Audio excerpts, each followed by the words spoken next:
High friends, আমি Rinta and welcome to my new blog.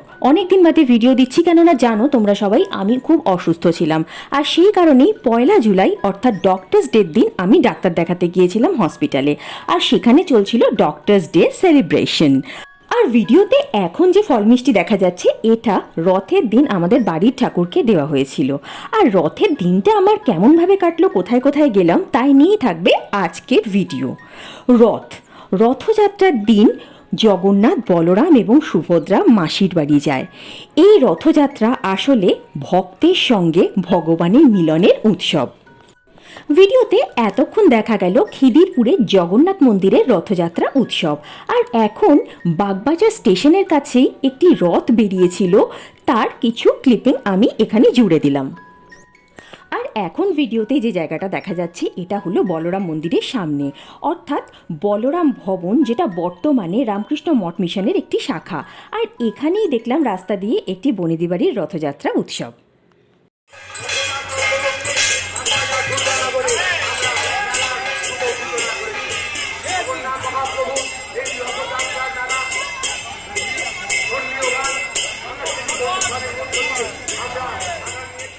Balaram মন্দির শ্রী শ্রী রামকৃষ্ণ পরমহংসদেবের দিব্যলীলার একটি বিশেষ স্থল।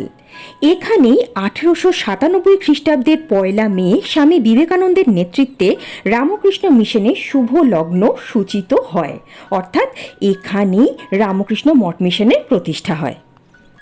রথের দিনটা মেঘলা থাকলেও প্রচণ্ড গরম ছিল, তাই সামনেই একটি জলসত্রের ব্যবস্থা করা হয়েছিল। এখানে লেবুর শরবত সবাইকে বিনামূল্যে বিতরণ করা হচ্ছিল, তো আমিও টুকটুক করে 2-3 গ্লাস খেয়ে নিলাম। গিরিশ অ্যাভিনিউয়ের এই বাড়িটির নাম বলরাম মন্দির বা বলরাম ভবন হলেও এটির মালিকানা কিন্তু কোনোদিনও শ্রী শ্রী রামকৃষ্ণ পরমহংসদেবের অন্যতম গৃহী পার্ষদ বলরাম বসুর ছিল না, এটি ছিল তার জ্যাঠতুতো ভাই হরিবল্লভ বসুর।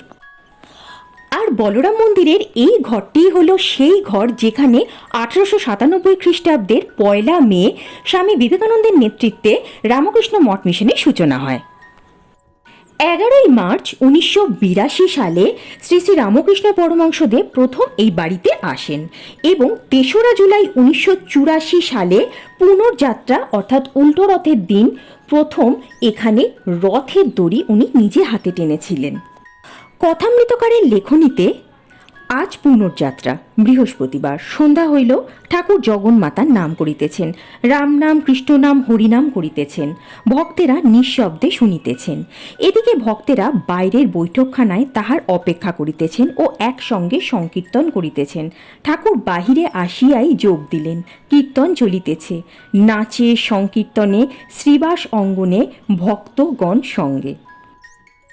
আর এই হলো সেই ঐতিহাসিক রথ, যেখানে জগন্নাথ, বলরাম, সুভদ্রার বিগ্রহের সঙ্গে বলরাম বসু একসময় ঠাকুর শ্রী শ্রী রামকৃষ্ণ পরমহংসদেবের একটি ছবিও এখানে বসিয়ে দিয়েছিলেন। শ্রী শ্রী মাতা ঠাকুরানী মা সারদা দেবী কলকাতায় এলে একসময় বলরাম বসুর বাড়ির এই ঘরটিতেই থাকতেন। আর এইটি হলো বলরাম ভবনের আদি ঠাকুর ঘর, কিন্তু এখানে সেই জগন্নাথ, বলরাম, সুভদ্রার বিগ্রহটি আর নেই। সেটি রয়েছে উড়িষ্যায় তাদের আদি বাড়ি কোঠারে, সেখানেও একটি রামকৃষ্ণ মঠ মিশনের শাখা তৈরি হয়েছে। এই হলো বলরাম মন্দিরের রথের ভোগ প্রসাদের ছবি। এর সঙ্গে যে জিলিপির ছবি দেখা যাচ্ছে এটা দিয়ে আমি পাড়ার রথের মেলায় পুজো দিয়েছিলাম। আমার পাড়ার রথের মেলা মানে হলো নুঙ্গি পালবাড়ির রথ। এর সূচনা হয়েছিল 1925 সালে। 2012-তে এই রথটিকে পুনর্নির্মাণ করা হয়। আজকের জন্য এইটুকুই। আজকের ভিডিও ভালো লাগলে অবশ্যই লাইক, শেয়ার অ্যান্ড সাবস্ক্রাইব করে দিও। আজকের জন্য টাটা।